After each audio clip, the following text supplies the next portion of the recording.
Michael Cruz, what can we learn about Donald Trump from reading The Art of the Deal?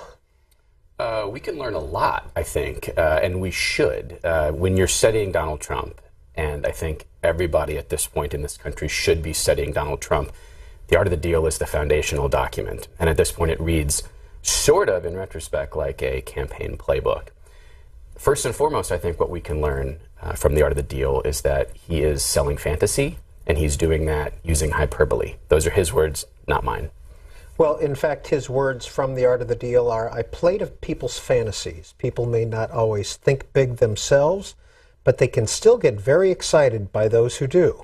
That's why a little hyperbole never hurts. People want to believe that something is the biggest and the greatest and the most spectacular.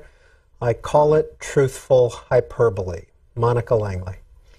I think that's exactly what he's doing, and he's not ashamed to say that's what he does. Do you know what I mean? It's worked for him his whole life. I did write an article for the Wall Street Journal and asked him if this was his playbook hiding in plain sight. And he first was a little taken aback, and then he said, well, you know, it is automatic and it comes naturally to me, so I guess you're right. And then he said running for president, the first office he's ever sought, is like the biggest deal in my life. And so I called this the campaign by negotiation. And you've seen that all the way through. And right now, as he's trying to get the GOP elite and the GOP donors to come to his side, it's just a series of more negotiations. So he does a little bullying, he does a little cozying up and sweet talking, all the things that are elements of the deal in this book. So, I mean, this comes naturally to him. It worked to get him to this point, to be the GOP nominee. We will see if it works against Hillary Clinton in the general election. Carlos Lozado, when you read The Art of the Deal last summer, what was your reaction?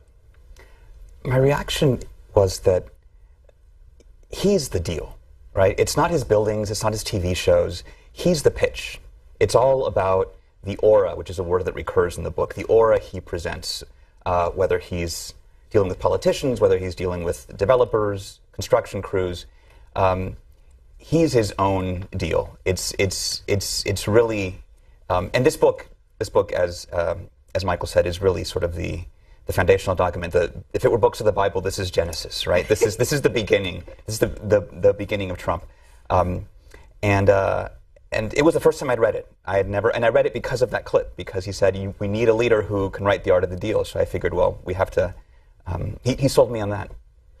Has he been consistent since he wrote this book since it was published in 1987? Consistent in his books? In his behavior, in his bromides?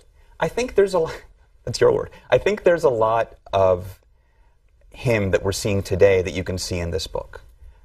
He says, for instance, sometimes you have to denigrate your opponents to succeed, to win, to get ahead. And we've seen that in the campaign, whether it's the other Republicans running in the primary or whether it's members of the press. And so I think he has been far more consistent than inconsistent in terms of living up to what he says in the book. He was 41 when it came out. I think you kind of are who you are at that age, and I think that's who he was. Michael Cruz. You know, he also says it pays to be a little wild, and so there are lines in this book now, watching the last year of this campaign, that just jump out at you. You're watching him be what he said he was in this book. The context of when this book comes out is, I think, pretty interesting. I mean, this isn't just a handbook, a way to understand him or to try to understand him. It sits in a very particular point in the broader scope of his life. Trump Tower opened in 1983. It was both sort of his opening salvo and his crowning achievement. It made him a big deal in New York City, and you can talk to this more than I can, probably. It made him a big deal in New York City. This is what made him a big deal beyond New York City. And such a big deal that the following year, he started making a series of deals that sort of put him in a tight spot and hugely over-leveraged. He bought the Eastern Airlines shuttle and renamed it the Trump Shuttle. He bought the Plaza Hotel. He bought a third casino in Atlantic City. there's so much confidence coming out of The Art of the Deal and the success of The Art of the Deal, how much it sold, that I think we can learn as much from The Art of the Deal as we can learn a lot from The Art of the Deal. We can also learn a lot from what happened in the year following The Art of the Deal, what he did with that confidence, and some would say even overconfidence. And not to get away from Art of the Deal, but his second book is called Surviving at the Top. And it covers that period a little more. And of all his books, it's the only one that's sort of vaguely introspective, that he admits that things aren't so easy in his business dealings, in his personal life. You know, he and Ivana had separated. And then, so it was, to me, that was the most interesting of the books. Then when he writes the third one, Art of the Comeback, he says in the introduction, like, don't pay attention to Surviving at the Top. My heart wasn't in that book. You know, he's back. He's back, exactly. And he wants you to forget that he ever wrote that. You know, he says, you know, Art of the Deal and this third one, this is really, you know, this is what you need to know. You know, forget this other book. Those three books taken taken together are, I think, surprisingly revealing, and in large part because of Surviving at the Top. It comes out at the end of 1990. It's called Surviving at the Top. I mean, he is a man who wrote a book called Surviving at the Top when he was neither at the top or surviving, barely surviving. Yeah. But what's in Surviving at the Top is some of the most introspective stuff he's ever said or written. He's sort of vulnerable, yes, which is not something he likes to be, and it's not something he shows hardly at all. But The Art of the Deal is sort of the beginning of the trilogy, the Trump trilogy, the initial Trump trilogy. You know, when he's out at rallies, and I've gone to many with him and traveled on his plane and been at his office in Trump Tower, and the person he is at the rallies is very bombastic, all the bravado that everybody sees day to day. When he's in his office, or I've been in his penthouse, met Melania, that kind of thing, or on the plane, he is more thoughtful. And he's more composed. And when he's talking to other people, and when I've spoken with him, and when you see the video, I mean, he answers like a normal human being, which a lot of people think he just can't be that. He's not that person. But he can be that person. However, to get him to be introspective, which you say I did not read the second book, to get him to be introspective is a little more difficult. And I have tried, you know, to do that. And I think he's just kind of beyond that. I mean, he doesn't look back. He's always looking forward. You know, where am I going to go? And one of his statements in The Art of the Deal is, you know, I think big, and I push and I push and I push until I get there. And that's what he's doing right now. Well, let's read that quote, Monica Langley. I like thinking big. I always have. To me, it's very simple. If you're going to be thinking anyway, you might as well think big. Most people think small because most people are afraid of success, afraid of making decisions, afraid of winning, and that gives people like me a great advantage. Mm-hmm. And one of the first times that I met his daughter, Ivanka, who is a star on the campaign trail, everyone thinks pretty much that his three adult children, Don Jr., Ivanka, and Eric, you know, are pretty good kids, you know, adult children, and they're running the Trump organization in his place right now. And the first time I met Ivanka, she said this quote to me, if you're going to be, and before I'd read the book, she said, you know, my father, never called Dad, my father always taught me, if you're going to be thinking anyway, you might as well think big. And I thought, really, that's what he told you as a little girl? And then it's in this book, you know. And then I talked to Eric, the other son, and he said, oh yeah, this is really how we grew up. And Don Jr. said, I would grow up in the office. This is what I heard. We knew this book because he didn't take us out to play. He took us in the office to play, and we had to listen to this day in and day out. And then the campaign staff, you know, lives Hope Hicks, his communications director, she's read this 3 times. Corey Lewandowski, his campaign manager, before he went to his first meeting, he read this book. So everybody is reading it. Then switch over to the campaign trail, and when you say people are afraid of success, even though he's so successful, I would go to a rally with him, ride on the plane, get out of the plane they dubbed Trump Force One, because it's going to be, you know, it's better than Air Force, than Obama's plane, because it has the 24 gold carat fixtures, etc. So we'd get out, and the first people I would see who had been in line all day long are a lot of blue collar workers. And so I would go up to them and I said, "Why are you so crazy about Donald Trump? I just got off this, gold plated leather seated plane." And they said, "He understands us." And playing to the fantasy, he is going to make us better. He knows we need to be successful and we have a chance with him. So he's playing to the fantasies, and they think, I'm not going to be a billionaire, but maybe I could make $100,000 this year.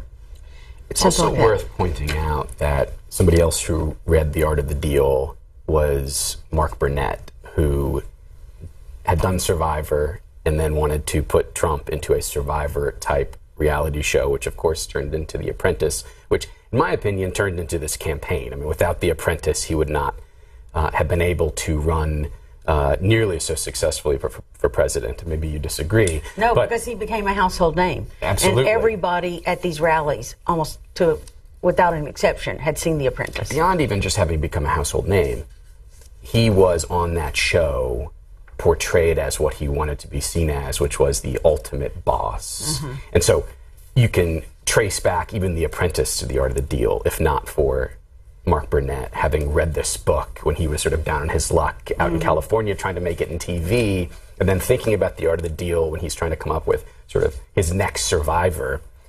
There is a line between The Art of the Deal and The Apprentice and this campaign. And the campaign, you're right. Mm-hmm. Right. In the book, though, you think you're going to pick this up and learn all these, the great wisdom of deal making, and the gems. I mean, they're fairly banal. I mean, it's think big kind of thing. But then at other moments, he almost contradicts himself, and he says, "Look, you can't get too greedy. If you go for a home run with every pitch, you're going to strike out a lot. So sometimes I settle for triples, doubles, and even the rare single." Yeah. And so he in other. After the trilogy of the memoirs, he wrote a lot of business advice books, and even in those, it's pursue your dreams, unless they're just never going to happen. It's like that's the kind of advice for deal making. So it's understandable. It's not always actionable. Carlos Lozada, he writes in The Art of the Deal, "It irritates me that critics, who've neither designed nor built anything themselves, are given carte blanche to express their views in the pages of major publications, whereas the targets of criticism are almost never offered space to respond." He's managed to carve out space to respond through social media and in many different ways. At the same time that he's so dismissive of critics, and he's focusing on architecture critics in the book, he cultivates them assiduously. He's very cognizant of the power of the press. He was obsessed with the architecture critics at the New York Times at the time of this book. And so, this campaign has seen a lot of tension between Trump and the press. But this notion of him hating the press is sort of overblown and kind of a myth. I mean, he's very smart about cultivating the press, and he's very clear about that in this book. He says, "Look, you'd rather be written about nicely, but the worst thing is to be ignored. Even bad stories are good for business." Do you both agree with that? Yeah. So there's a through line in this book, and throughout sort of the Trump literature over the last 3 decades. But in this book, it pops up over and over again. He has a belief that there is no such thing as bad publicity. There is no such thing as bad press. He would rather get good press over bad press, but bad press works too. All attention is good attention. And to this point, and not just in this campaign, the last 30 years of his public life, he has not been wrong, really. In early 1990, the business pages are reporting on his looming financial catastrophe. The tabloids are reporting on the breakup of his marriage and his infidelity. And it diminished him a little bit, but he emerged somehow stronger because of the attention, his ability to leverage attention of any kind into an even larger public persona. And so fast forward to the last year, all of these things that should have killed him have not only not killed him, they've amplified this aura, this persona of Donald Trump, now the candidate. I think in The Art of the Deal, a lot of it, all the chapters after 1 and 2 are going through different transactions or things that he has accomplished. To me, the first one is The Day in the Life, and the second one, to me, it was called Trump Cards, Elements of a Deal.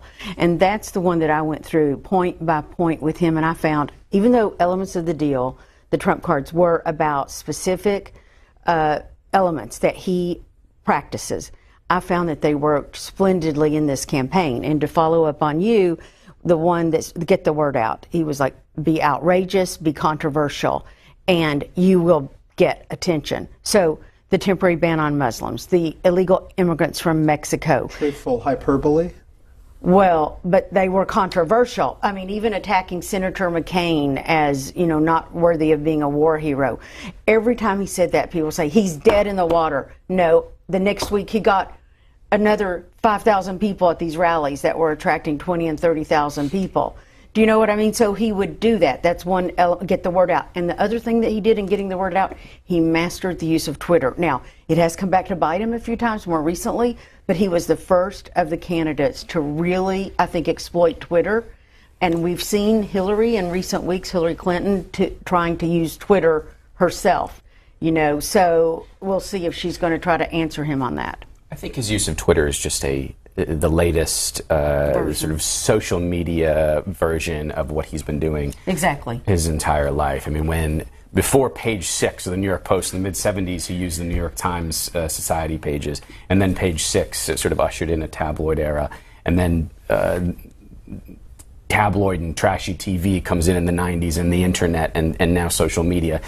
Wherever he needs to be, however he needs to exploit the media or the press, he has done that very, very ably. I mean, this is a little bit far field from The Art of the Deal, but I think what we're going to see here is whether he's reached a point where this level of scrutiny and the level of seriousness is so high that this still works. I mean, his as I said, his abiding belief that all publicity is good publicity. I'm not so sure it's going to play out that way over the next however many months between now and November 8th. Then again, a lot of us have been wrong a lot of times along the way. When was that? That was at the end of February in Virginia, in Southern Virginia. And I sat down with him before he went out to a rally. We were in like a little library. And the interesting thing is I gave him the book and I'd highlighted. I had your version, I think I handed him. And so I gave it to him. And I could see out of the corner of my eye, his staff was like, what the heck is she doing? It's like, and afterwards they told me if we had handed him a book, he would say, what the heck? Don't give me something to read. But he did read it, and he agreed with it. Do you know what I mean? And he still is very much like that, which is why I wanted him to fess up that he's still very much that way, because I've been observing it about him.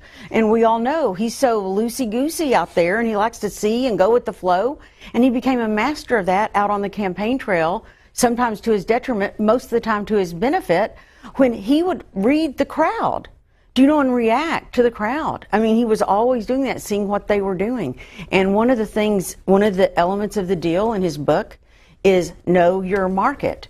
And the market that he knew better than any other Republican candidate was this market was angry, it was anti-establishment, it was tired of being believed around the world and at home of being weak.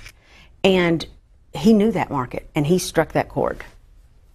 There's a lot of insight into his management style which you're bringing up that is evident in The Art of the Deal.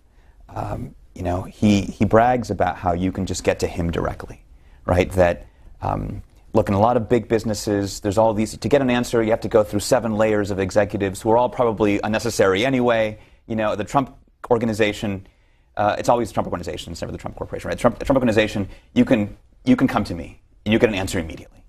The flip side of that is that it's micromanaging, right? But he the sort of loosey-goosey way the campaign has been run. Here he says, look, I don't like a lot of number crunchers, a lot of eggheads, a lot of fancy market surveys. Pollsters. I go from the gut, right? And committees and consultants. Committees. No committees and consultants. It's all him. He'll listen to people to a point. It's ultimately his decision. Maybe that's the way it should be. It is the Trump organization. But I think if we're fast forwarding to next January when he moves into the West Wing, not sure how well that open door will work. And that is a phrase that comes up often over the last few decades. And you heard him say it's not going to change that much if he were to become president. I mean, sometimes you need an open door, but sometimes you need a closed door at the Oval Office. Otherwise, there's just too much stuff coming at you, I think, is going to be the problem. And his business, as sort of sprawling as it is and has become, it's something he, to some extent, has been able to corral with his capabilities. And I think the Oval Office is going to be a little bit different than the 26th floor of Trump Tower. But he has run the campaign that way, just the way he has run the Trump organization. He makes his own decisions. If I were on the plane with him, 10 minutes when they said we're going to land, the pilot says we're about to land, that's when everybody buckled back up. He would write down 6 words of the points he wants to make. He had never had a speech. He never had a briefing book. Nothing. He would come up with 6 words. One time I got my iPhone and just copied it. I said I'm going to copy it. I copied it and I attached it to one of my stories. He did it that way. And remember his campaign manager that took him almost to the end until he hired Paul Manafort at the end to be sure that he got rid of Ted Cruz. His campaign manager, the slogan in his office on his whiteboard was, "Let Trump be Trump." And that's what he did. And that's what Trump wanted. Well, as 3 working reporters, longtime reporters, y'all are familiar with the White House and the management of the White House and the press management, and here's our message of the day, here's our message tomorrow, et cetera, et cetera. How much attention to that do you pay? Does Trump pay? No, do you pay as a working reporter? I mean, I'm looking at the management, his loosey-goosey, so-called loosey-goosey style, versus managing a candidate, managing a president. It's something I've actually been thinking about and working on a little bit of late. And, the president is the president. There is no question who's in charge of the West Wing of the White House.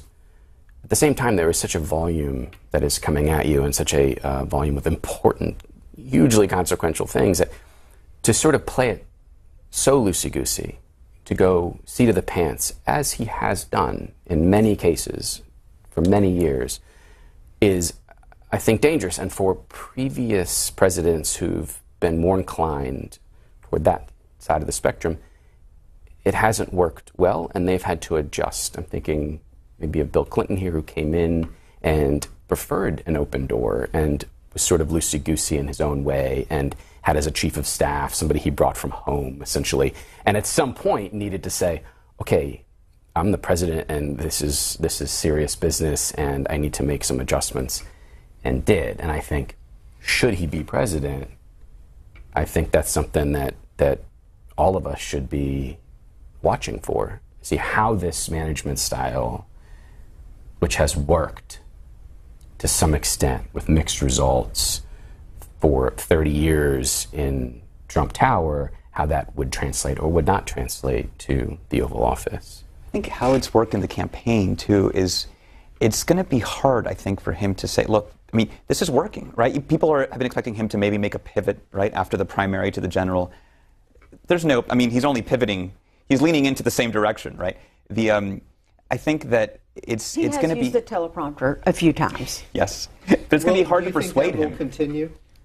I think it will continue when he gives the so-called policy speeches a little bit. I mean, I was in his office a month ago, right before he was about to use it, and it was set up in the conference room, and he was practicing, okay? So he's trying to, think that way. His people the new people he had brought in, wanted him to practice a time or two, and he's done it. Maybe 3 times or something. Carlos Lozada, I'm sorry, we interrupted you. Oh, no, that's all right. I mean,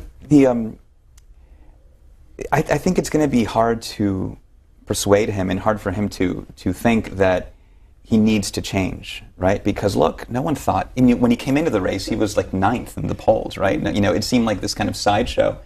And he won. He beat the field that was supposed to be, of the most depth and the most serious and, Republican field in a long time.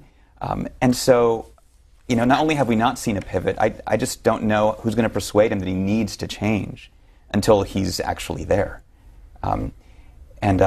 So I don't know. I think that's going to be a hard sell. He talks in The Art of the Deal about listening to his own advisors and his sort of small collection of executive vice presidents, but also how he talks to cab drivers and workers on the street and just people that he runs into, and gets sort of a critical mass of voices that then allow him to make sort of a gut That's how he makes decision. Right.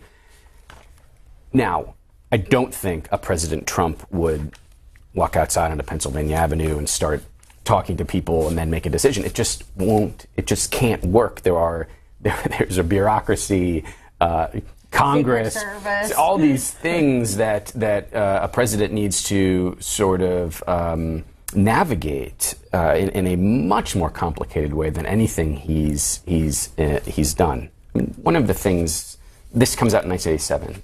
As I said, it's 4 years after Trump Tower came out. Trump Tower is a shining example of Trump's management style. Opening it up, the project manager was a 30-something woman at the time. I mean, like an interesting collection of people who made Trump Tower work. You see less of that, I think, as Trump goes on. He sort of transitions from a guy who builds things. He built Trump Tower from the ground up, to instead a guy who puts his name on things and is clearly a genius level marketer and licenser, but maybe a less disciplined manager. That's, I think, the trend line of his 30 plus years as the character he's created as Donald Trump. But he, in his business, and perhaps if he were to become president, but it's been true in his campaign, he does go outside the box in his hires, and he does not bring in the consultants, the standard people. I mean, the person who is his social media guru he expands all his Twitter, his Facebook to gazillions of people. He started as Trump's golf caddy. Okay? His press secretary, she was a Ralph Lauren model that then Ivanka brought in to work on her line and to do other things there, marketing for that line. And now she's the press secretary. And I think most people think she's been a fairly honest broker through all the tumult of this campaign. And then I find out from the grown children that the guy who runs the Las Vegas hotel used to drive them to school. So, I mean, he does think outside the box, and it's because he used to grow up on construction sites and dealt with, I mean, he had to work at the construction sites. Eric and Don Jr. told me that they had to work at construction sites since they were 11 or 12 years old.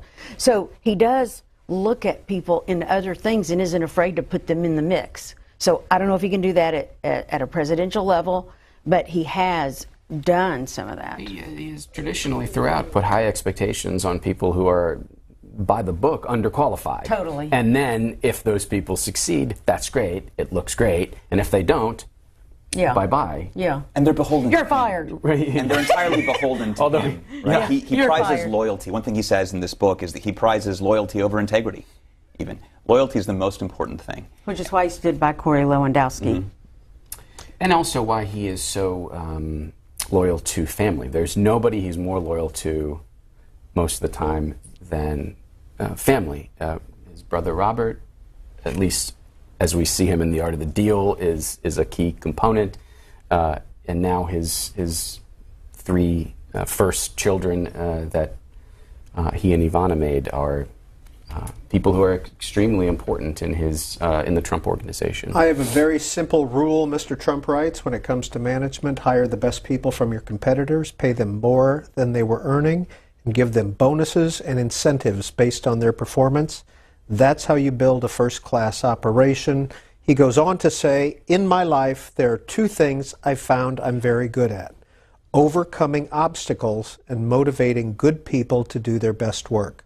One of the challenges ahead is how to use those skills as successfully in the service of others as I've done up to now on my own behalf. So there is the Trump Organization in sort of the broadest strokes, and then there are other subsidiaries, some very large, like Atlantic City, and I don't know that he overcame obstacles super well in Atlantic City. I mean, he writes in The Art of the Deal, I love casinos, I love the glamour, I love the cash flow, it's very good business being the house. Yes, it should be, and it almost always is for almost everybody, except it wasn't for Trump, kind of. It was kind of good for Trump individually, but for people who work for him, for Atlantic City overall, for investors and shareholders, it was decidedly less good over the course of time for corporate bankruptcies. So before we sort of talk about the management gems that are in The Art of the Deal, I mean, I think there needs to be some sort of corrective. And again, this was written in 1987. He had not experienced really failure at that point.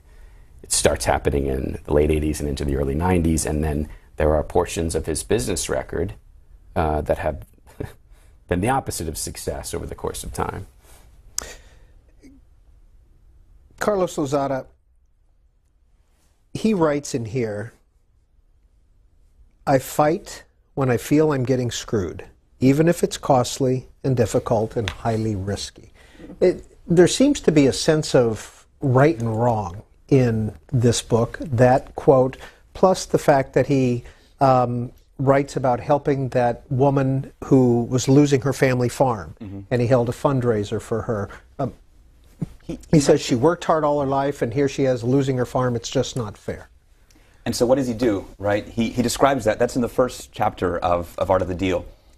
He calls the bank, right, and says he wants to like pay off her mortgage or do something, and they say, look, it's too late. You know, who knows how this conversation really transpired, but that's how he's describing it. And so what does he do? He does what Trump does. He threatens a lawsuit.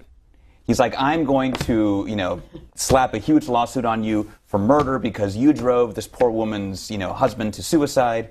And that, he talks about, he can't believe it's getting so much attention, this thing he did. Of course, he's putting it in the first chapter of the book as well. But he immediately lashes out with his most, his standard weapon, which is the lawsuit.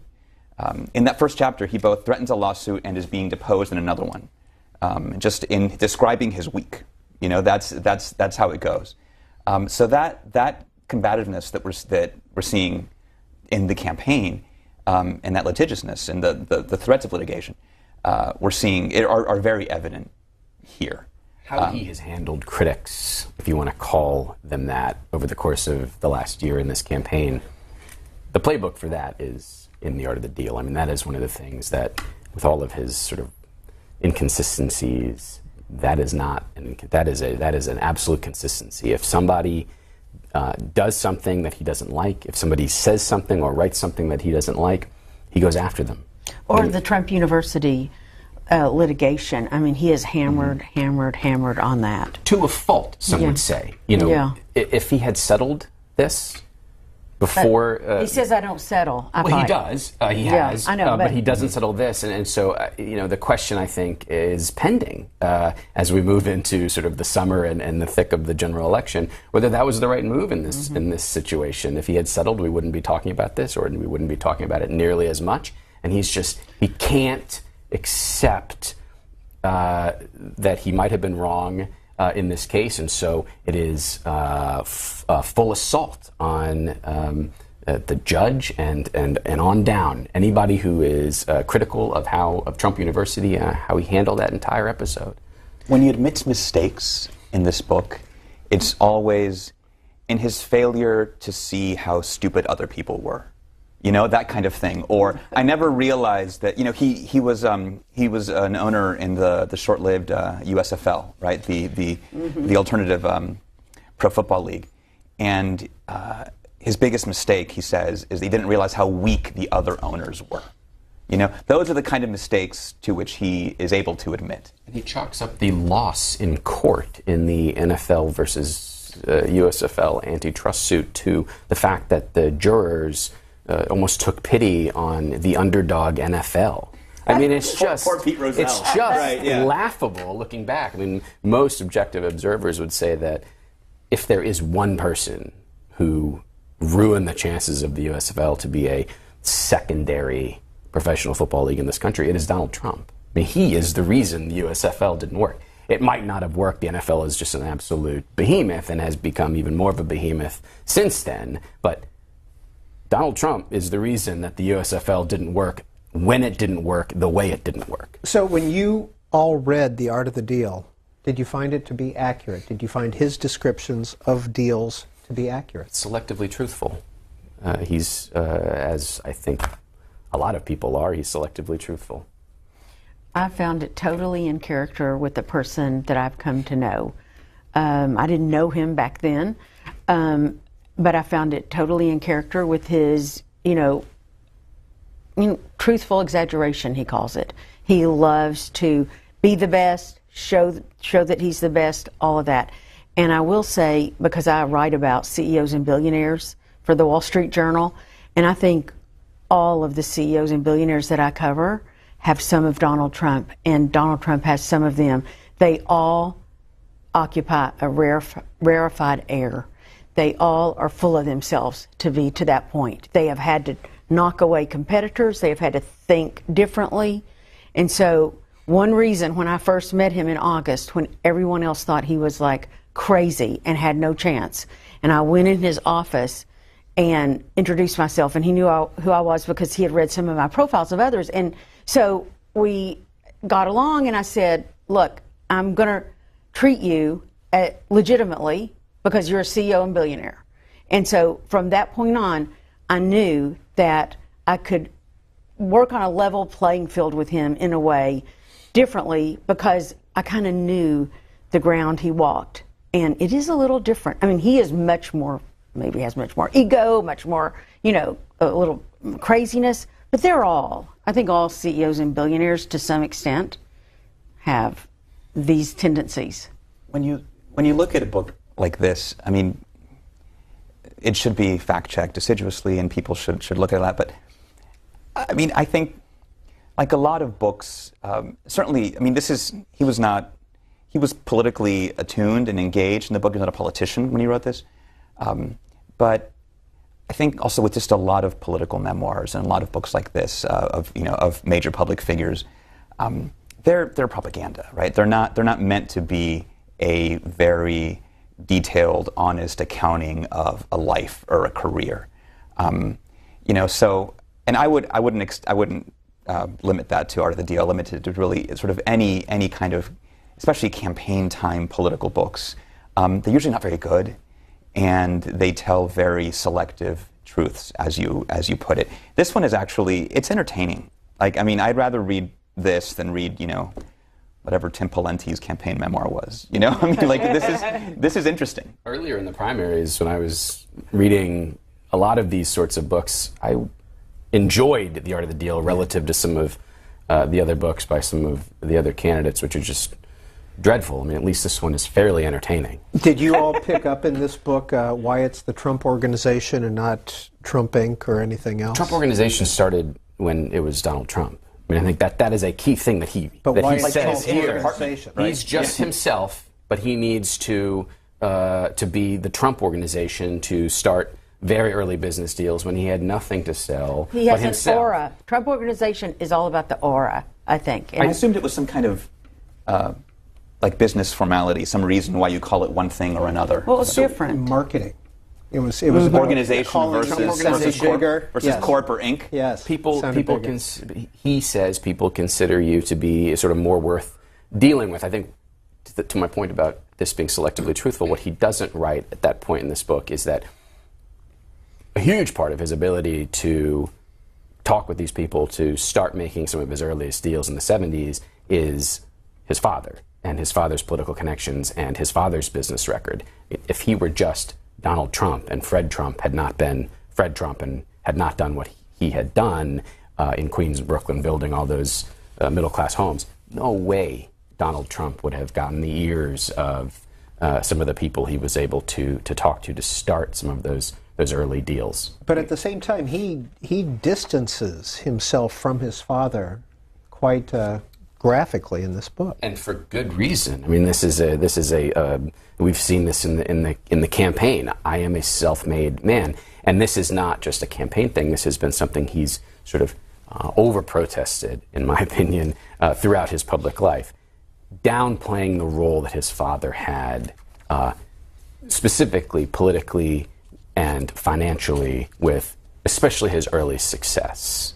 He could not have started doing some of the work he did on the Grand Hyatt, and even into sort of the early portions of the putting together of the parcels for Trump Tower. I think it would have been much, much harder without his father's influence, and his father's exceptionally important, including with money, and so it's not in his best interest. I mean, he's not necessarily a self-made man. What he is a self-created character, and so I think that those two things sometimes get conflated in the publicity of Donald Trump. My father had done very well for himself, but he didn't believe in giving his children huge trust funds. When I graduated from college, I had a net worth of perhaps $200,000, and most of it tied up in buildings in Brooklyn and Queens. Is that accurate? Is that a full statement? I haven't researched that to know if that's true. I don't know if it was precisely $200,000 when he graduated college, but I think we should pause and acknowledge that most people... I did not have $200,000, a net worth of $200,000 when I graduated college. That's a lot of money, and we're talking about the 1960s. Yeah. So, to say that as a defense, that, oh, my father had only so much to do with my success, my net worth tied up in buildings in Brooklyn and Queens, built by Fred C. Trump, to say that as a defense for that for his sort of self-made persona is sort of rich, I think. I think that he obviously learned a great amount from his father, from everything that he did in Queens, but clearly he trumped his father by what he ultimately did. But clearly he learned a lot from his dad. He did get a great start from his dad, no matter what the amount is. I never looked to find out what the amount is, but he did learn a lot and got some amount of money. He emphasizes his closeness, his sort of personal, he says, my father's the man who most influenced me, how much he learned from him. So he doesn't want to sort of diss dad in this kind of family sense, but he does want to create distance in a business and professional sense. And he wants, he in the book and on the campaign, he's talked about how, my dad said, never go into Manhattan. It's too tough. You'll never make it. Stick to Queens and Brooklyn. But I want it to be big. I wanted to. So he sort of suggests, my dad, taught me so much, but even he didn't see what was possible. He didn't think big. But the book is dedicated to his parents. Fred and Mary Trump. So. Not to his children. Selective truth, though. There was a ton of money to be made in the middle of the 20th century using government subsidies to build middle-class homes. Fred C. Trump took advantage of that big time. Those things had dried up by the time Donald came around, so what should he do but go to Manhattan and to take advantage of a very down economy in the middle to late 70s, which is really what launches him. I mean, there's an aspect of luck and of timing in addition to any sort of skill. And make no mistake, there are undeniable skills in his skill set. I mean, he has a full toolbox in terms of ability to sort of promote, and even at especially the earlier stages of his career, the ability to build buildings and understand sort of what the public really wants, not what the public says they want, but what the public really wants. Here's a crazy factoid that he actually I've been with him when he went through the new Trump hotel that's going to be in the old post office here in Washington, D.C., that he's making into a luxury hotel on Pennsylvania Avenue. So I was in it recently with him, and he saw some molding, and he's like, that's crooked there. And I'm like, what? I mean, he actually. Was it? Yes, Did you follow up? Was No. it crooked? Well, no. Or was he sort of doing showing it for you me. how hands-on he was? No. Oh yeah. But then he got the guy and he goes, is that crooked? And so they took it out and said, well, not really if you look at it like this. And, the guy was obviously feeling chastised. And then he went through another room and he said, I don't really like the way this turned out, but it's too late to change now. And the manager said, yes, it's too late to change now. I mean, he does pay attention to details, and we know he goes through all the things that go out on the campaign, which is one of his elements of the deals contain the cost. He ran his campaign, the primary campaign for $40 million, which is unheard of. Jeb Bush had $150 million in super PAC or whatever. And we know he looked at every single expenditure that went out of the campaign. So whether it's paying attention to the details of construction or the details to expenditures, that go out from his business or his campaign, he does do that. Now, he can't micromanage like that of the federal government, though his big argument to the public is, I'm a great businessman. Read The Art of the Deal. I will manage the country like I manage business. You see that unknown if he could do that. in the book. One of the early details is he talks about how he had been, he was in charge of the decoration, the holiday decoration at Trump Tower. And I just remember reading, I wrote in the margins, he does that. Yeah. But he also explained why, and it was because Trump Tower had an aura, it had a purpose, and he wanted to make sure that the Christmas decorations. And that's how people who walk by, who go into the, that's what they see. It is a Manhattan landmark, and crowds walk by. It's right next to Tiffany's. I mean, it is right. I mean, Tiffany's is part of it. It is a big deal, and everybody traipses through it. So he does get at that. I mean, he does get involved at that level. I mean, or he's telling us that he does. He get involved at that level. Mixture, both in this book, in other books, and in real life, if you will, between I can't be bothered big picture and the smallest micromanaging, like the wreath. Typically, in my read and in some of my reporting, he micromanages the most when it comes to things that are very aesthetic. Yeah. And that's what we saw with that gold wreath. And I think in that part of this book, he says, sometimes, not often, but sometimes less is more. We're just going to go with one beautiful gold wreath. Rarely, less is more.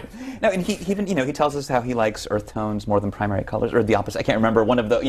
He gets in that earth tones. Yeah. He's at that level of detail. Now, when he's talked about how he'd manage, when he's talked about who he might pick for a vice president, he has said that he needs someone who really kind of knows how to do stuff in Washington, because he sees himself more as the chairman of the board, right? He sort of sees the presidency as being the chairman of the board rather than the CEO or chief operating officer who's in there, in the nitty-gritty, getting his hands dirty. So I think that's a fascinating transformation, or fascinating way to sort of take the vote for me because I'm a successful business leader. To see how that would work as president. Sometimes you can be a chairman of the board. Sometimes you need to make the call. But then that's when he says, I know how to do deals. I can make deals with Congress. The question is, when he's made deals, it's usually with another person who also wants to get the job done. And dealing with Congress when there's so many different people with so many agendas is going to be a horse of a different color for this man. It's a great moment when he's talking about how he doesn't like negotiating with the Japanese. And it's because they always bring in a group of people. It's always 8 or 12 people in the room, and sometimes you can convince 2 or 3 people, but it's hard to convince 12 people. Yeah. This is a through line. It's in this book, and it's throughout. That's amazing, because you have to convince a lot of people. Congress has more than 12 people. And to suggest that I'm a great deal maker because I'm great at the one-on-one, that may be true. It is utterly inapplicable to the job he would face as president. But he would just trot them all in one by one. That's what he'll do. Monica Langley, are you with somebody who has access to Donald Trump, are you worried about the crossing him and getting kicked off the campaign trail, getting kicked off the list of access? Well, no, I'm not. If he decides to do that, I mean, the tape that you showed was at the same rally where the Secret Service, who was traveling with him, did a chokehold on the photographer for time that was supposed to get back on the plane with him to do the cover shot for time. And I actually, because I had been with him earlier, we actually had good access. We weren't in the pen with all the reporters, so we had video of it. And the campaign asked us for the video so they could decide what kind of statement to make. Because everybody was like, your campaign, your Secret Service, it's not their job to put down the press. That guy was not a threat. And they asked me for the video. And I said, you can get it when it's on our website. Do you know what I mean? I mean, they were pissed off about that. I mean, they get pissed off. He's not like several things that I've said and done. You know, or when I've called, when I was the one who got an exclusive when he decided to quit self-funding the campaign as he went in the general election. And all the staff were saying he's still weighing the decision about whether to, go fundraising like all the other candidates have. So I called him directly on his phone and I said, Donald, are you going to quit self-funding? And I could hear, he was on the speakerphone, and I could hear people saying, well, we're still deciding it. I said, Donald, I'm talking to you. Are you going to quit self-funding? And I said, or are you going to sell a building? Because it's going to cost $1 billion, potentially. And he goes, well, Monica, I'm going to quit self-funding, but I'm going to put a lot of money in it myself. And then I'm going to help the RNC. So, I just go directly. I mean, it wasn't like he was ready to say that or wanted to say that. And I could piss him off, but I knew I needed to get that because that was the next stage. And it ran against his brand because, a big part of his brand during the primaries, all these other people are sucking up to special interest, and I'm not. So I wanted to get that, and I knew the staff had kept telling me, stay away, and I just called him directly and asked. Now, he could have said, leave me alone, I'm not going to talk about it, whatever. So, yes, that always happens, but my first responsibility is the Wall Street Journal and our readers, not Donald Trump. And he knows that. I think if he felt otherwise, he would not respect me. And I think from the whole time, if he thinks that you're weak and he's going to nickname you and stuff like that, I think you're dead. Well, 2 quotes from The Art of the Deal, and for you, Carlos Lozada. Sometimes part of making a deal is denigrating your competition, and I don't go out of my way to be cordial to enemies. I think he wrote it then, and he's proven it during the campaign. Whether it's certainly not limited to the press. It's insults to his primary opponents. I think denigrating is a pretty good word for what we've seen. Lion Ted, crooked Hillary. Mm-hmm. Yeah. Low energy Jeb. He never got rid of that from the August when he started with that. Little Marco. Mm-hmm. Some of them are. Talk about art. He does manage to capture something with some of these sort of very juvenile. Nicknames or kind of these throwaway lines. Like he'll say, it's always a mess with Hillary. And people are like, yeah, there's always a lot going on around, and it's, I always wonder what the Donald Trump put-down nickname would be for Donald Trump. Mm-hmm. I don't know. But he's very good at that. He's very good at that. And you remember, and he just repeats it incessantly. Like, low energy was this thing from the very beginning, from like day one, when he was way down in the polls, he's talking about Jeb. He can't be president, very low energy, which is this kind of veiled insult at his masculinity. Low energy Jeb. It's this kind of like macho thing, but he's talented at that, and he's certainly done it with the press. He's done it, overtly with Megyn Kelly. But we also... Well, what's his current relationship with the Washington Post as of Well, he has severed the relationship with the Washington Post in the sense that he he's revoking Washington Post access to his events. Now, that doesn't mean that we can't cover him. We're going to continue to cover him aggressively. Our executive editor, who, by the way, has gone toe-to-toe with the Catholic Church and the NSA, so I'm feeling pretty good about this. Our executive editor, Marty Barron, issued a short but direct statement saying this is a repudiation of a free and independent press. But we're going to continue covering him aggressively, honorably, fairly, like we've done, throughout the campaign. And we're not the first. Could you have predicted him doing that, given some of the Washington Post coverage, by reading The Art of the Deal? He really cultivates the press. And he talks about how he cultivates the press in The Art of the Deal. And you know how he's bragging about crowd size all the time now? In The Art of the Deal, he brags about how many reporters come to his press events. We had 50 reporters, we had 200 reporters, local and national. So I always, from this book, I might have guessed that he would find ways to cultivate particular journalists and news organizations rather than just shut them off. And we're certainly not the first. Politico's experienced this as well. So I wouldn't be, it's not surprising because of how aggressively he goes after enemies, but it is slightly surprising in the sense that he seems to have a very symbiotic relationship with the press. And cutting it off hasn't been a strategy that he's really employed in the past. Michael Cruz. So in The Art of the Deal, he writes that he doesn't take critics too seriously unless and until those critics get in the way of his objectives. And right now I think you're seeing that with the press, and not just with the Post. Politico, New York Times, USA Today has done some really good investigative work of late. Lots of places have.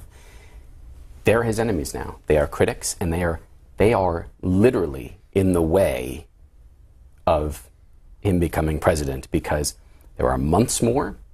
The amount of resources that have been put onto the Donald Trump beat, it's unprecedented. I mean, what has changed is the context in which the man and the story sit. He, for a generation, has been famous. He's been famous for a long time. He's never been important. Maybe you disagree. He's never been important. It's a good distinction. Now he's very important. He is hugely consequential.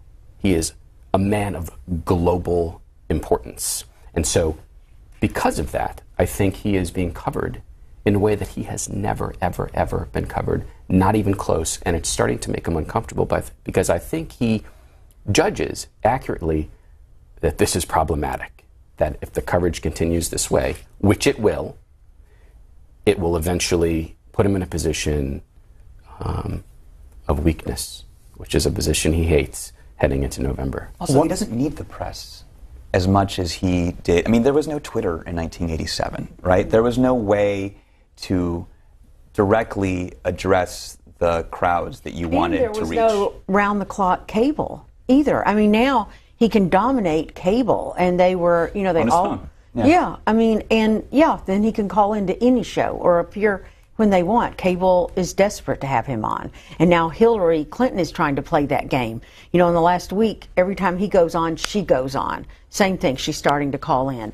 She's going on to Twitter, when he says something bad about her. She responded recently, delete your account, or delete this account. It was the most read tweet by her ever when she responded directly to him. So, we'll see if she can go toe-to-toe with him and if it's the right thing for her to do. From The Art of the Deal, one thing I've learned about the press is that they're always hungry for a good story, and the more sensational, the better. It's in the nature of their job, and I understand that. The point is that if you are a little different or a little outrageous, or if you do things that are bold or controversial, the press is going to write about you. 1987. So this question that we've been discussing, we in the media and beyond, really, for months at this point, did we, to the extent that there is a we, did we create Donald Trump? No. If we're talking about Donald Trump, the presumptive Republican nominee, Republican primary voters created Donald Trump. Republican lawmakers who endorsed him created Donald Trump. The media did not create Donald Trump. But if we're going to talk about the media's role, the press's role in the creation of the candidate, the successful candidate that Donald Trump has been, that conversation cannot start in June of 2015. It has to start in 1976. I mean, honestly, we can talk about Twitter and how he's used that very effectively. We can talk about how often he is sort of has unbroken speeches on CNN, Fox, MSNBC, all those places.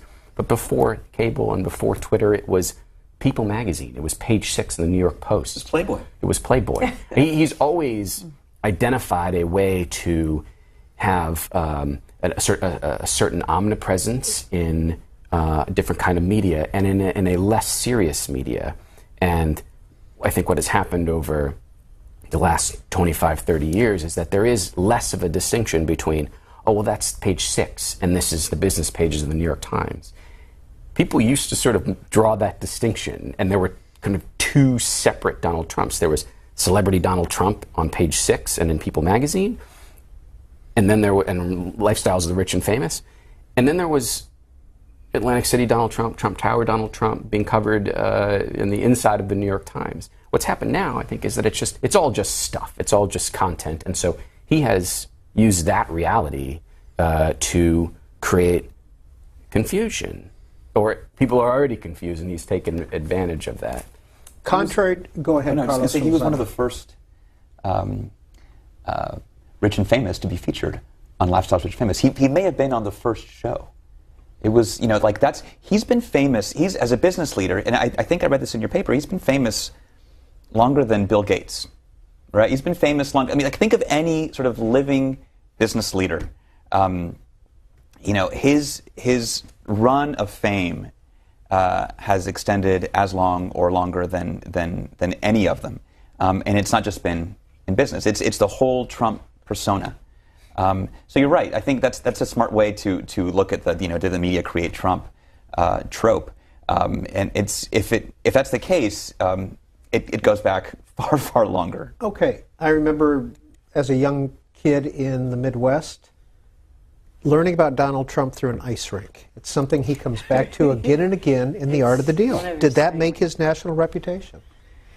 Well, you know this story better. Well, I had a daughter.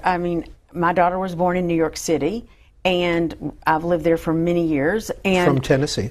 From Tennessee originally, but Woolman Rink is a perfect example for him to show success because it was a nightmare. It never worked, and then he took it over and made it a success in months, not years, and it was my daughter's favorite place to go as a toddler and child. So it shows government gridlock, which he's fighting today. It shows he's a can-do person on low dollars, ahead of schedule. So it is a classic Trump success, and no wonder it's tiny, but no wonder he brings it up all the time. Right, he brings it up in The Art of the Deal. He brings it up in just about every book he writes. And my daughter, who's now 17, will say it was her favorite place in Central Park to visit. Okay, it is a simple story with a simple storyline.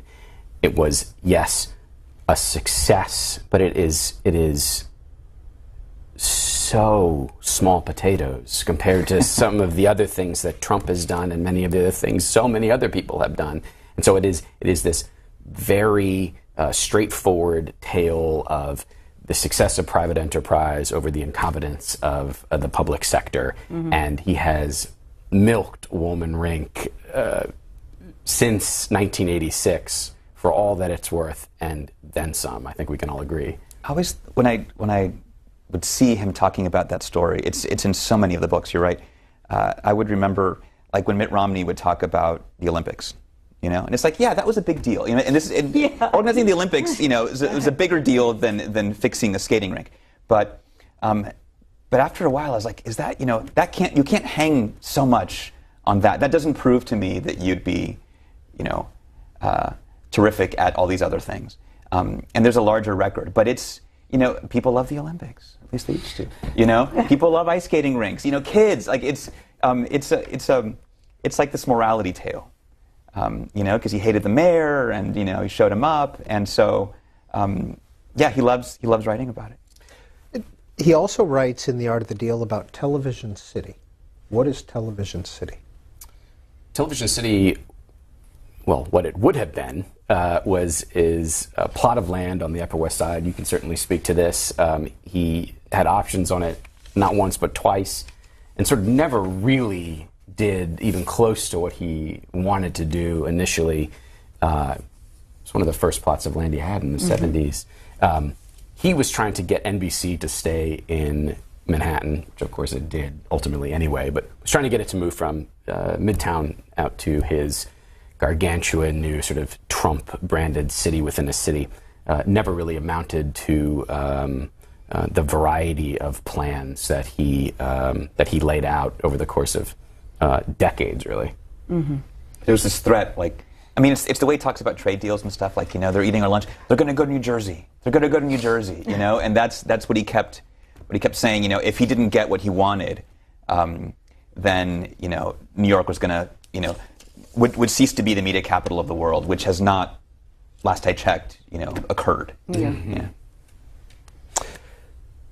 In the second grade, Donald Trump writes, I actually gave a teacher a black eye. I punched my music teacher because I didn't think he knew anything about music, and I almost got expelled. Has he talked about this story since? Truthful hyperbole. This was, as I understand it, not a thing that actually occurred. Was he a difficult child? Absolutely. He also discusses something that other people have confirmed, his brother, building a tower out of blocks when they were boys, Donald and Robert, and then using Robert's blocks as well and gluing them together so that all of the blocks would be Donald's blocks in the form of a building. Admits what seems to be the reality, that he was a difficult, confrontational child who then, of course, as a teenager, was sent upstate to a military academy by his father. But I'm not sure we've ever been able to confirm the punching his second grade teacher in the face story. That'd be a great get to find a second grade music teacher. What's interesting is, you know, that's a story that he says, look, I'm not proud of it, but he's proud of it, right? Because, you know, in the subsequent sentence he says, look, this just shows you that from very early age, you know, I wasn't afraid to you know, voice my opinions and tell it like it is. And it just reminds me of the controversy over Ben Carson's memoirs, and, you know, did he or did he not stab someone or try to stab someone? He made such a big deal out of that. And, which Trump made a huge deal out of, saying how it couldn't be true, how it just, you know, it wasn't, and if it was true, what kind of a sick person, you know, brags about this. And so it's just odd that, you know, you're in the situation where things that you do as a kid that you wouldn't really be proud of become these points of pride, because they show that, you know, you're unconventional, that you tell it like it is, and, you know, and you're not afraid to voice your opinions. It's memorable. It's a memorable detail, whether it's entirely accurate. This is 1987. A lot of superlatives in this book, kind of like listening to a Donald Trump speech. I mean, he uses a lot of superlatives. Mm-hmm. Also, you know, losers, right? The world's losers are the people who are jealous of you, right? He's like, the only drawback to fame and to success is that you get all the people who are jealous and envious of your success. I call them the world's losers, right? It's a lot of the same rhetoric. It hasn't changed all that much. So there has been consistency. He gets into it more later later in the Trump literature. This becomes more of a theme. This idea that the world is a zero-sum place. For me to be a winner, the other guy must necessarily be a loser. But you can certainly see the groundwork for that worldview in The Art of the Deal, and certainly he's taken that into the campaign. You know, for me to win, systematically, almost chronologically, these other people have to lose. I'm going to target Jeb, and he's going to be a loser. And then you know, Ben Carson and Marco Rubio and on and on. You know, for me to win, you must lose. There's much more of a sense of competition than there is of any semblance of collaboration. I think in The Art of the Deal, you can tell he's an avid competitor, and he does use the word loser in The Art of the Deal. And, for example, when Carson suddenly rose up to be like almost number one with him or surpassed him for a week, he decided on his plane, I'm taking him down tonight. Okay, that's when he went on stage and talked about the belt. You know, how could Carson, as a child, which he said in his autobiography, have stabbed someone and the belt buckle stopped it from actually penetrating the other child? And, you know, because Carson never revealed who it was. So he said, that just couldn't happen. It was the first night that Trump had Secret Service. Trump said, somebody come on the stage, come up here with a knife. Does somebody have a knife? I want you to try to stab my belt buckle. And it won't prevent it. It'll flip over and the knife would go in my stomach. And the Secret Service is like down there like this. And, you know, but he said, and then he said, so either he's lying about it or he had these tendencies and he's like a psychotic, you know, he has these tendencies that should make him incompetent to be president. But he would, just as you said, Michael, he would come with, I'm taking this person down next. Anytime anybody got too close to him, I'm taking him down. I think the difference between the primaries and what we will see over the next coming months is that it is a one-on-one situation now, whereas before in the primaries, sort of a collection of people splitting up support, easier targets, I think, than Hillary Clinton. Monica Langley, you say you called Donald Trump on his phone in his office or on his personal phone. Are you still able to do that, given how close we are to the conventions, given how close we are to the general election? Yeah, I can still get through. I think his schedule is much more precise now than at the beginning, when most reporters really didn't care to get close to him. And I was doing a profile of him early on. But if I need to, I think I could still get him. I mean, when I call him, I say, I saw him recently when he was in Washington last week speaking at the Faith Forum or whatever. And that's when I toured the old post office building that's becoming a Trump luxury hotel. So I still try to keep in touch. I'm not one of the reporters who are embedded with him. We have other teams. The Wall Street Journal has other reporters who cover him on a daily basis. I usually do, you know, page one feature stories, so I don't try to follow him every day. I just try to jump in occasionally. But, you know, I mean, we have tried to do tough stories as well. We did a story about, is he really worth what he says? And we looked through all his financials, you know, and did a big piece that was, said, this is what his income really is. And he actually couldn't self-fund if he even wanted to, you know, all the way through. And we've done stories about how he did not pay all his bills or kept extracting concessions from people that he didn't want to pay full amounts for. So, I mean, we are and will continue to do that. So I do agree with you that the press is now going to get much more vigilant about what has been his practice, not just what he says, but what he does. I also think this war on the press, as worrisome as it is no pun intended, a bit trumped up. I think it's a little phony because, as we've discussed here, there is this incredibly long-term symbiotic relationship between the press and Trump. And I think in the case of Politico, in the case of the Post, he's going to re-credential these places if for no other reason the story has to turn a little bit. I mean, if to the extent that he's thinking about this as an ongoing narrative, which I think he does, at some point, you're going to say, okay, come on back in, as if he's some sort of benevolent monarch. If you were Hillary Clinton, would you read this book? Oh, yeah, absolutely. Absolutely. I think or I'd get someone to read it and tell me what's in it. I don't know if she has time. But yes, I think so. I think it reveals a lot about him. And in the same way, more so than any sort of subsequent books, I think, do. And it's the same with Hillary Clinton, actually. The best book to read about her is still It Takes a Village. It's the one that most clearly, not her memoirs, this is the one that most clearly lays out her political vision. Which she cited the other night when she became the presumptive Democratic nominee. She said it still takes a village. So just the way he keeps citing The Art of the Deal, she keeps citing It Takes a Village. Do you know they both cling to their original books? Do you know? So I do think that people who want to know kind of the hearts of these two candidates they're going to be picking in November could read their original works and find out a lot about them. Michael Cruz. I think people should read not just Hillary Clinton and her staff, but all people should read The Art of the Deal. Every voter should read The Art of the Deal, and then, to the extent that they have time, keep reading, and do it chronologically, and not just the books he's written, but the books that have been written about him. There are, I'd say, 6 very good, very worthwhile biographies.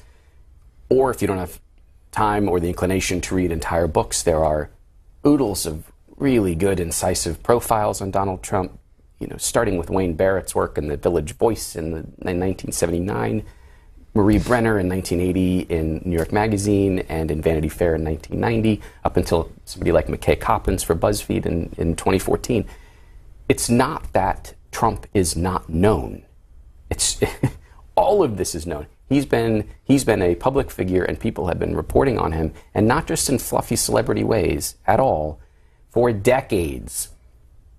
Put it into Google. Start reading. It is sort of, the way I see it, it is your homework as an engaged citizen in between now and November 8th. And I can tell you, going to a lot of these rallies, I mean, one of the elements of the deal in Chapter 2 is, the last element of the deal is have fun. And when I have seen Donald Trump have fun is in the rope line. I mean, he does have fun up at the rally, getting all these people excited. He goes in the rope line, and sometimes he spends 30 minutes in the rope line where people stand and talk to him.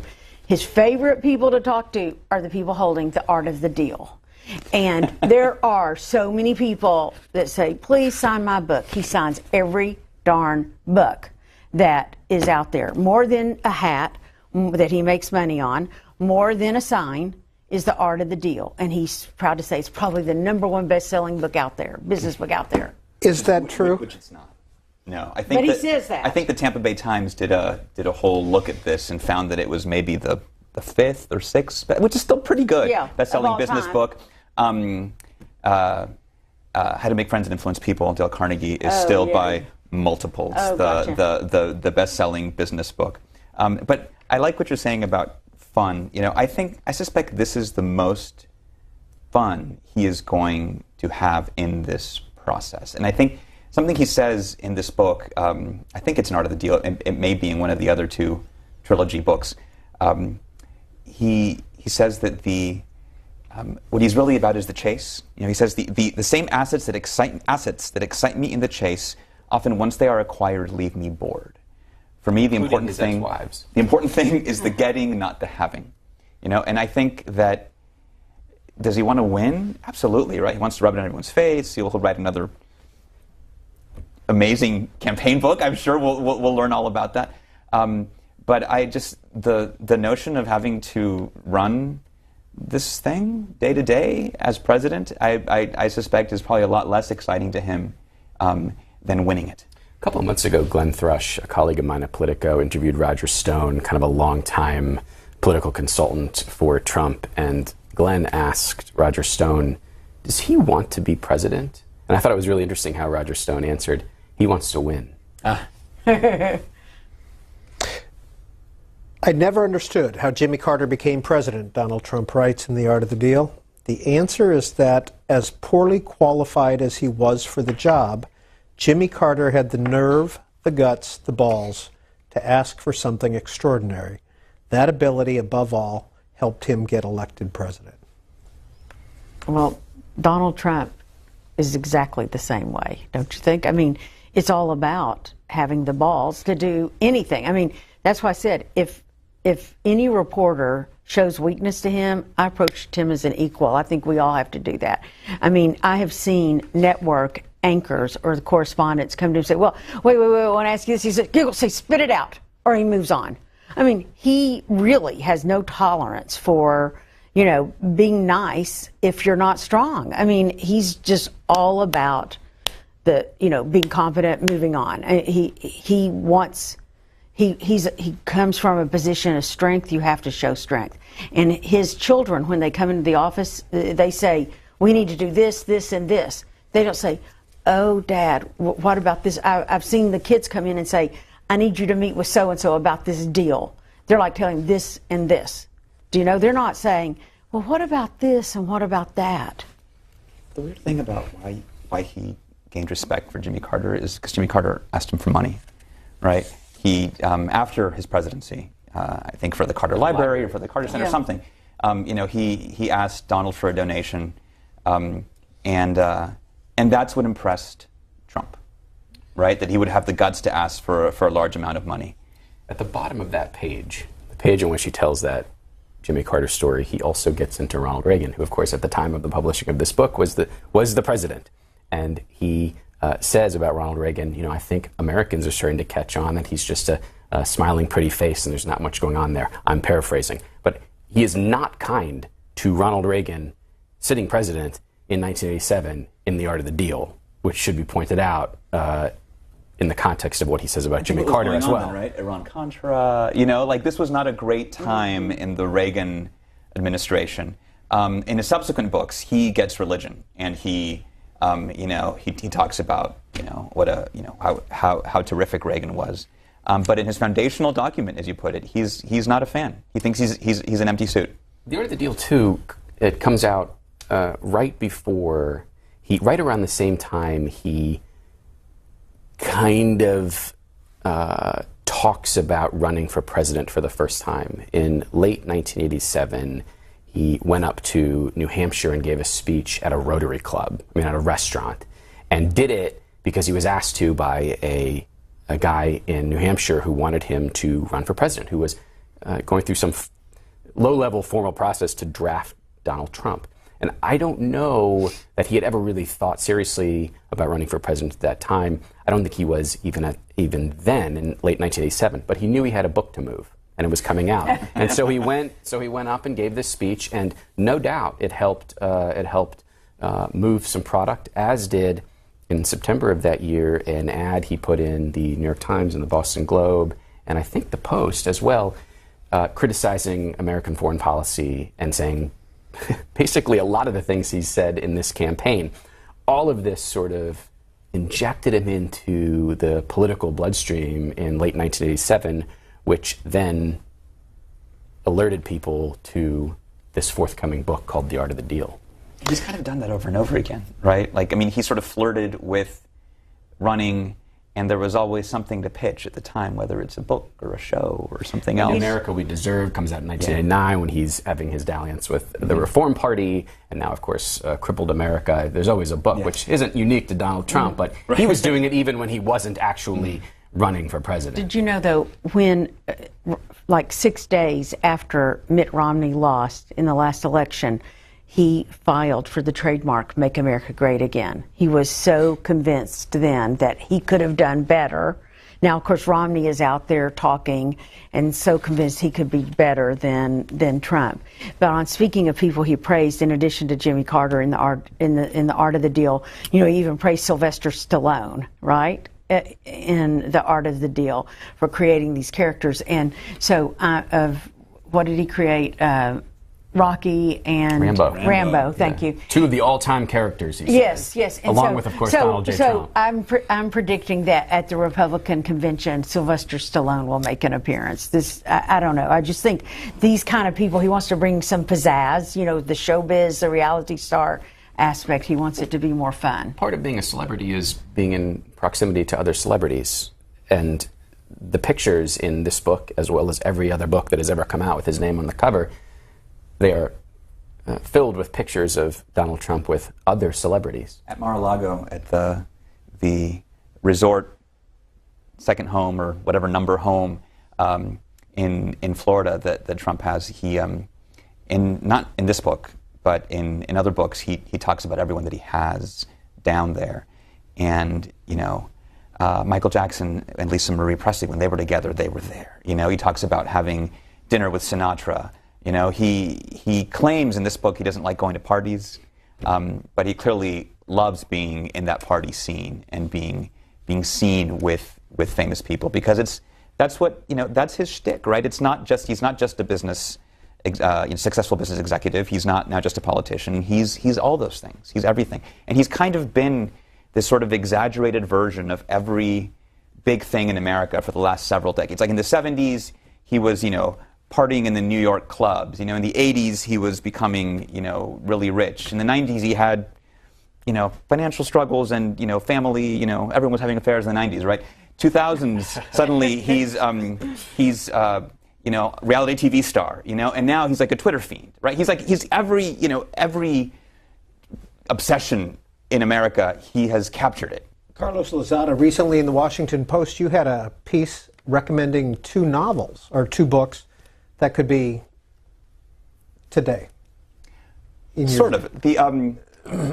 When this thing that you're seeing a lot is journalists writing their mea culpas for how I missed the rise of Trump, and it's always in a very on-brand way that just really proves that they were right in these other ways. But what you're seeing too is people referring to movies, to fiction, to here's the movie that foreshadowed the rise of Trump, and 2 that struck me were people referring to Sinclair Lewis's "It Can't Happen Here" from the 1930s and Philip Roth's "A Plot Against America," which show these kind of oddly charismatic strongmen coming to power in the United States. And of course, it's horrifying. It's a very oppressive, dictatorial state. And so I wanted to see what there was there, particularly in those 2 books. I also watched Idiocracy, this really weird movie that people have been citing, but decided that wasn't worth writing about. And you see glimmers of the appeal. There was a famous moment, I can't remember which primary, maybe it was Arizona. After Arizona, he's on TV and he's like, "I love the poorly educated," because he had done so well in that demographic. And in those books, the leaders that become these kind of totalitarian figures, really had strong appeal among, what we would now call low information voters, right? And so you see some parallels in the combativeness with the press, to the point that there's this expectation of fawning coverage, otherwise there's something wrong. These are sort of very dystopian novels, and they go much further than I think Donald Trump would ever go. But they're these kind of interludes in history. In Sinclair Lewis, what happens is that, in The Plot Against America, Philip Roth's book, Charles Lindbergh comes to power, and he, runs the country sort of horribly for 2 years, and then disappears, and then Roosevelt comes back, and the U.S. enters the war, and sort of everything, history picks up as we know it, which can't happen in real life. So I was looking for inspiration in fiction, and I think that there's certainly elements there that you recognize in Trump's personal style and rhetoric and his appeal to the audience that he seems to know so well. Perhaps the most important thing I learned at Wharton, Mr. Trump writes, was not to be overly impressed by academic credentials. It didn't take me long to realize that there was nothing particularly awesome or exceptional about my classmates. Michael Cruz with Politico. Let's go back to where we started. Playbook. I think it can be seen as such, and it's of a piece. I mean, there are lots of books that he has written or co-written or have been written for him that all added up, I think, are the campaign playbook for 2016 for Donald Trump. Monica Langley? I'd say definitively yes. I think that it is classic Donald Trump, and I think that elements of the deal are the elements of his campaign. Construction crews, he's his own deal. It's really, and this book, as Michael said, is really sort of the foundational document. If it were books of the Bible, this is Genesis, right? This is the beginning. This is the beginning of Trump, and it was the first time I'd read it. I read it because of that clip, because he said we need a leader who can write the art of the deal. So I figured, well, we have to. He sold me on that. Has he been consistent since he wrote this book since it was published in 1987? Consistent in his books? In his behavior, in his bromides? I think there's a lot. That's your word. I think there's a lot of him that we're seeing today that you can see in this book. He says, for instance, sometimes you have to denigrate your opponents to succeed, to win, to get ahead, and we've seen that in the campaign, whether it's the other Republicans running in the primary or whether it's members of the press, and so I think he has been far more consistent than inconsistent in terms of living up to what he says in the book. He was 41 when it came out. I think you kind of are who you are at that age, and I think that's who he was. Michael Cruz. You know, he also says it pays to be a little wild, and so there are lines in this book now, watching the last year of this campaign, that just jump out at you. You're watching him be what he said he was in this book. The context of when this book comes out is, I think, pretty interesting. I mean, this isn't just a handbook, a way to understand him or to try to understand him. It sits in a very particular point in the broader scope of his life. Trump Tower opened in 1983.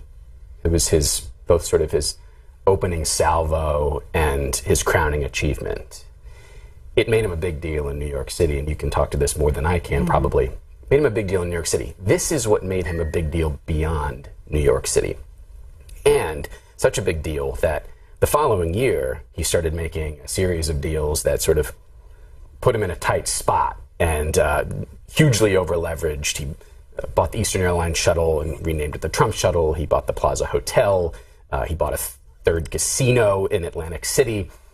There was so much confidence coming out of the Art of the Deal and the success of the Art of the Deal, how much it sold, that I think we can learn as much from the Art of the Deal as we can learn a lot from the Art of the Deal. We can also learn a lot from what happened in the year following the Art of the Deal, what he did with that confidence, and some would say even overconfidence.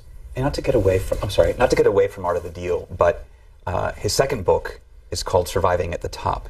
And it covers that period a little more. And of all his books, it's the only one that's sort of vaguely introspective, that he admits that things aren't so easy in his business dealings, in his personal life. You know, he and Ivana had separated. And then, so it was, to me, that was the most interesting of the books. Then when he writes the third one, Art of the Comeback, he says in the introduction, like, don't pay attention to Surviving at the Top. My heart wasn't in that book. You know, he's back. He's back, exactly. And he wants you to forget that he ever wrote that. You know, he says, you know, Art of the Deal and this third one, this is really, you know, this is what you need to know. You know, forget this other book. Those three books taken taken together are, I think, surprisingly revealing, and in large part because of Surviving at the Top. It comes out at the end of 1990. It's called Surviving at the Top. I mean, he is a man who wrote a book called Surviving at the Top when he was neither at the top or surviving, barely surviving. Yeah. But what's in Surviving at the Top is some of the most introspective stuff he's ever said or written. He's sort of vulnerable, yes, which is not something he likes to be, and it's not something he shows hardly at all.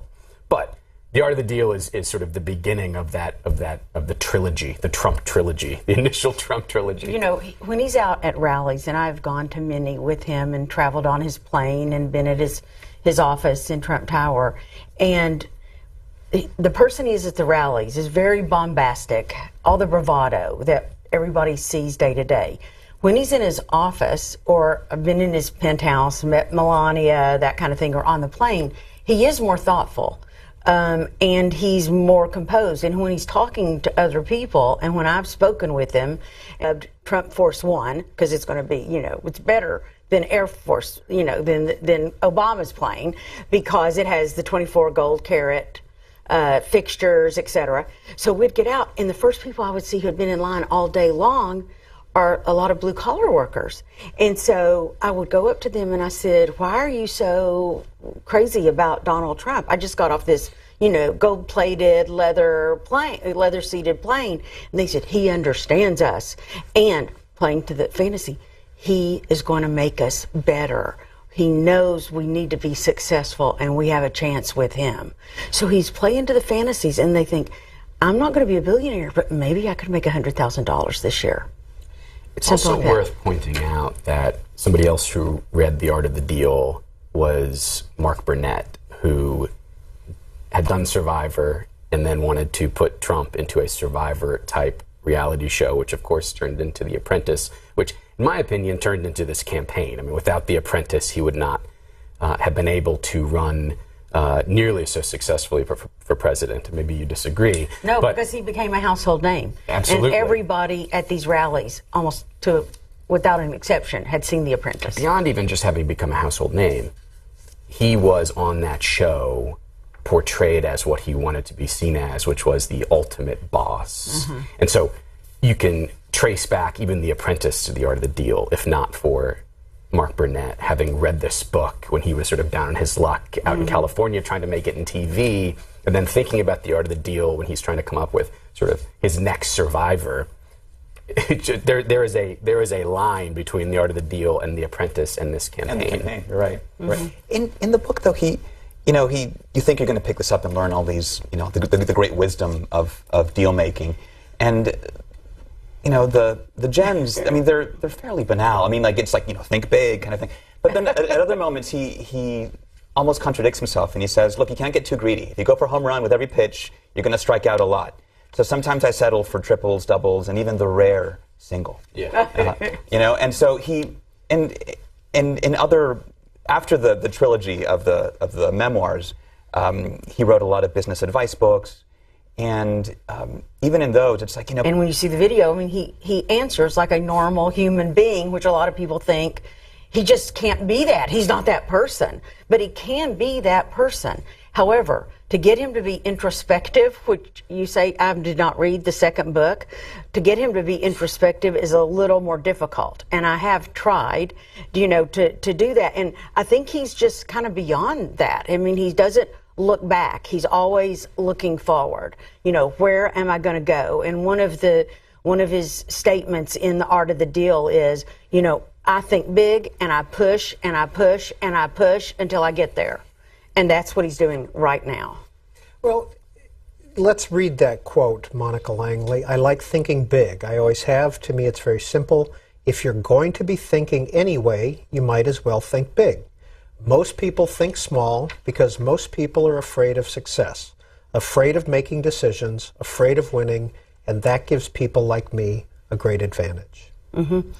And one of the first times that I met his daughter, Ivanka, who is a star on the campaign trail, everyone thinks pretty much that his 3 adult children, Don Jr., Ivanka, and Eric, are pretty good kids, adult children, and they're running the Trump organization in his place right now. And the first time I met Ivanka, she said this quote to me, if you're going to be, and before I'd read the book, she said, my father, never called Dad, my father always taught me, if you're going to be thinking anyway, you might as well think big. And I thought, really, that's what he told you as a little girl? And then it's in this book, and then I talked to Eric, the other son, and he said, oh yeah, this is really how we grew up. And Don Jr. said, I would grow up in the office. This is what I heard. We knew this book because he didn't take us out to play. He took us in the office to play, and we had to listen to this day in and day out. And then the campaign staff, lives, Hope Hicks, his communications director, she's read this 3 times. Corey Lewandowski, his campaign manager, before he went to his first meeting, he read this book. So everybody is reading it. Then switch over to the campaign trail, and when you say people are afraid of success, even though he's so successful, I would go to a rally with him, ride on the plane, get out of the plane. Michael Cruz, what can we learn about Donald Trump from reading The Art of the Deal? We can learn a lot, I think, and we should. When you're studying Donald Trump, and I think everybody at this point in this country should be studying Donald Trump, The Art of the Deal is the foundational document. And at this point it reads sort of, in retrospect, like a campaign playbook. First and foremost, I think what we can learn from The Art of the Deal is that he is selling fantasy, and he's doing that using hyperbole. Those are his words, not mine. Well, in fact, his words from The Art of the Deal are, I play to people's fantasies. People may not always think big themselves, but they can still get very excited by those who do. That's why a little hyperbole never hurts. People want to believe that something is the biggest and the greatest and the most spectacular. I call it truthful hyperbole. Monica Langley. I think that's exactly what he's doing, and he's not ashamed to say that's what he does. Do you know what I mean? It's worked for him his whole life. I did write an article for the Wall Street Journal and asked him if this was his playbook hiding in plain sight. And he first was a little taken aback, and then he said, well, you know, it is automatic and it comes naturally to me, so I guess you're right. And then he said running for office, running for president, the first office he's ever sought, is like the biggest deal in my life. And so I called this the campaign by negotiation. And you've seen that all the way through. And right now, as he's trying to get the GOP elite and the GOP donors to come to his side, it's just a series of more negotiations. So he does a little bullying, he does a little cozying up and sweet talking, all the things that are elements of the deal in this book. So, I mean, this comes naturally to him. It worked to get him to this point, to be the GOP nominee. We will see if it works against Hillary Clinton in the general election. Carlos Lozada, when you read The Art of the Deal last summer, what was your reaction? My reaction was that he's the deal, right? It's not his buildings, it's not his TV shows. He's the pitch. It's all about the aura, which is a word that recurs in the book, the aura he presents, whether he's dealing with politicians, whether he's dealing with developers.